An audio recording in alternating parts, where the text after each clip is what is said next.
Kantor Kecamatan Banjarmasin Tengah memiliki ruang terbuka hijau yang telah diresmikan jelang tengah hari Jumat 27 Desember 2024.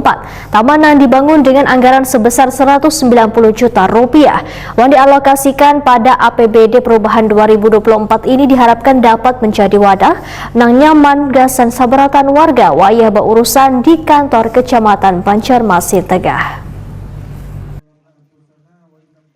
Kantor Kecamatan Banjarmasin Tengah memiliki ruang terbuka hijau yang telah diresmikan jelang tengah hari Jumat 27 Desember 2024.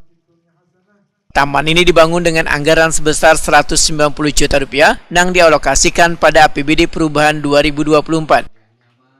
Wali Kota Banjarmasin Ibnu Sina Takuni Prima TV berharap ruang terbuka hijau ini dapat menjadi wadah yang nyaman gasan sabaratan warga wayah berurusan di kantor Kecamatan Banjarmasin Tengah.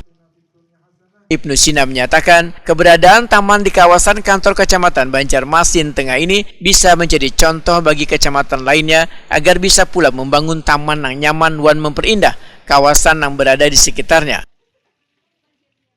Abang Muda Sekompol yang saat ini sudah berada atau dalam perjalanan menuju Banjarmasin dan Martapura, tetap berhati-hati di jalan, kemudian utamakan keselamatan, kemudian kita seberatan dapat berkahnya dan bisa menghadiri sama-sama di puncak acara haul tanggal 5 Januari di Sekompol di Arodat dan sekitarnya.